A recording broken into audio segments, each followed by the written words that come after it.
आज जैसे यहाँ पे तो जंगल में मंगल हो गया।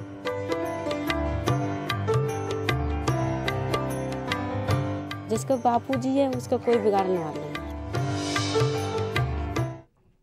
ब्रेक के बाद आपका स्वागत है हमारी खास पेशकश रजोकरी का कायाकल्प। और ये हम नहीं कह रहे, दरअसल ये रजोकरी के गांव वाले बखूबी महसूस कर सकते हैं। रजोकरी आश्रम गांव वालों के लिए ही नहीं, यहाँ से गुजरने वाले हर भक्त के लिए एक तीर्थ की तरह है। जो लोग यहाँ से होकर गुजरते हैं वो आश्रम आकर बापू का आशीर्वाद लेना नहीं भूलते। रजोकरी रज यहाँ आने वाले भक्तों के लिए आज तीर्थ बन चुकी है। जब लोग दिल्ली से वसंत कुंज होते हुए गुड़गांव की ओर निकलते हैं तो भक्तगण रजोकरी के दर्शन करना नहीं भूलते। इस आश्रम ने रजोकरी की तस्वीर तो बदली ही है, बल्कि इससे प्रेरणा लेने वालों का भी यहाँ तांता लगा रहता है। आश्रम बनने से कई फायदे हुए हैं, जो कि मैं मानता हूँ।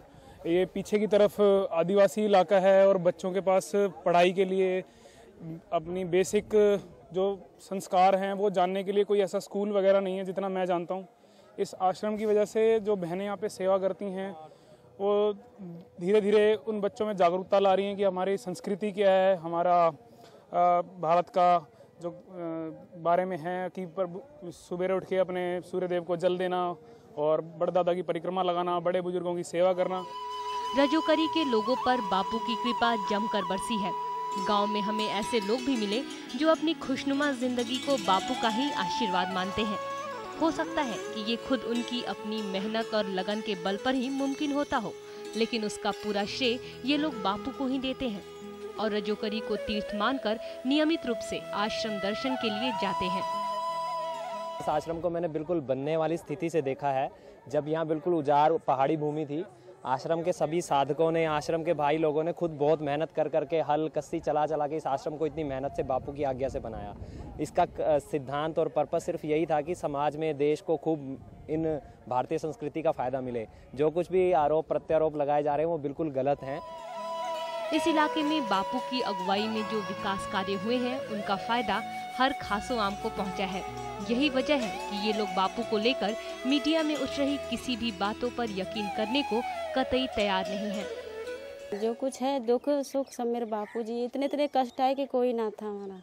अगर बापू ना हो तो इस एक बार के चद्दर गिर गई, किसी पड़ोसी ने उठ के भी नहीं देखा क्या हुआ। सुबह 5 बजे जानिए खत्म हो जाए। जिसका बापू जी है उसका कोई बिगाड़ने वाला नहीं। जहाँ आश्रम है उस जगह कोई लिकर नहीं सकती। आज इतना बापू जी कृपा तो जंगल में रंगल मंगल हो रहे हैं।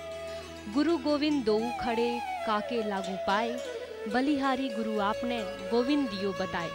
जिस रजोकरी में गोविंद के घर का रास्ता बताने वाले गुरु ने खुद अपना डेरा बनाया हो, ऐसी जगह को अगर लोग तीर्थ मानने लगे तो इसे कोई ताज्जुब की बात नहीं मानना चाहिए। दिल्ली से आशीष सिन्हा के साथ bureau report A to Z news. और अगर बात करें बापू के खिलाफ हो रही साजिशों की, तो ये तो जग जाहिर है। जो कुछ उनके साधकों के साथ हुआ या जो कुछ गुजरात सरकार या पुलिस ने उनके साथ किया, उनके साधकों के साथ किया, उसमें साफ पता चलता है कि किसी ना किसी साजिश के तहत इन सब को अंजाम दिया जा रहा है। ये वाकई में कोई ऐसी सोची समझी साजिश है जिसे माना जा सकता है कि बापू के खिलाफ लोगों को खड़ा किया जा सके। लेकिन क्या ये सोचा है कि क्यों रजोकरी की अगर बात करें तो रजोकरी के लोग इतने सुखी क्यों हैं? क्यों अपने आप को बहुत भाग्यवान महसूस करते हैं? हम बताते हैं। रोटी बड़ी या राम, भूखे और लाचार इंसान के लिए ये कोई पहेली नहीं है। जाहिर है वो उसके लिए रोटी का महत्व इतना तो है ही जिससे कि वो अपना पेट भर सके और शांति से राम नाम ले सके। बापू ने ऐसे लोगों के लिए वो सब इंतजामात किए हैं जिनकी रजोकरी के इन लोगों को जरूरत थी।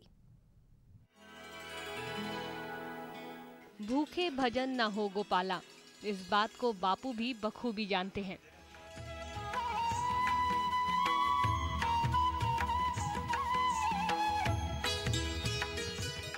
इसीलिए जब बापू ने इस गांव में कदम रखा तो उन्होंने इस गांव की माली हालत की भी अच्छी तरह से पड़ताल की। बापू जानते थे कि गांव में बड़ी उम्र के लोगों पर क्रेशर की डस्ट का असर आज तक भी खत्म नहीं हुआ है।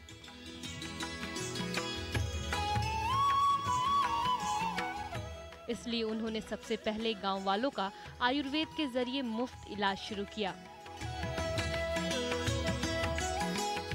आयुर्वेदिक दवाओं का ही कमाल था कि पिछले 6 महीनों से खाट पकड़े हुए लोग भी अपना काम खुद कर रहे हैं।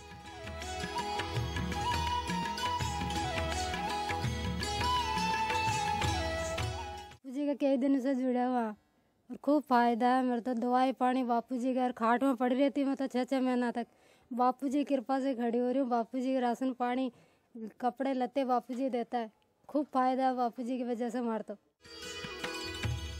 जिन्हें रोटी की जरूरत थी उनके लिए बापू ने रोटी का इंतजाम किया, जो बीमार थे उनके लिए दवाओं का इंतजाम कराया। यहाँ बापू ने लोगों की पीर हरी और उन्हें भरपूर प्यार दिया।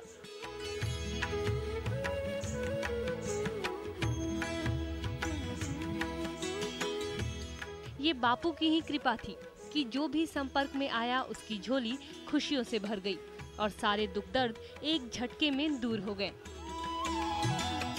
एक तो हमारी संस्कृति की गिरत के ज्ञाता ये, फिर हमारे हिंदू धर्म के प्रचार करने वाले, और फिर यहाँ लोग कभी ऐसा ही समाज था, यहाँ बहुत समाज सुधार किया इनने, बहुत हमें इनसे बहुत फायदा है। पहले तो यहाँ बहुत गुंडागिर्दी थी, बस यहाँ बस ऐसे ही दारू पीते थे, बदमाशी करते। शांति है, हर तरह से व्यवहार में बहुत अच्छा वातावरण बना हुआ है रजौकरी में, बहुत अच्छा। आने के बाद तो मैं कह रहा हूँ बहुत ही अच्छा सुनहरा एकदम हो गया यहाँ पे। बापू ने लोगों को वो हर कुछ दिया जिसकी उन्हें जरूरत थी। पेट की भूख को आश्रम ने शांत किया, वहीं लोगों की आत्मा की भूख बापू के आशीर्वाद से मिटती चली गई।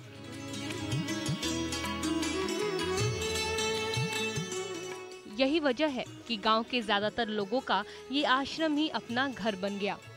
दिल्ली से आशीष सिन्हा के साथ bureau report, A to Z news. और अभी रुकते हैं एक विराम के लिए, लेकिन आप कहीं मत जाइएगा।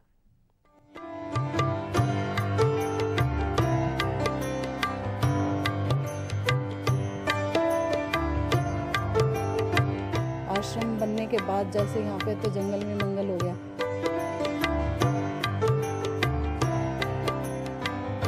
जिसका बापूजी है उसका कोई बिगाड़ने वाला नहीं।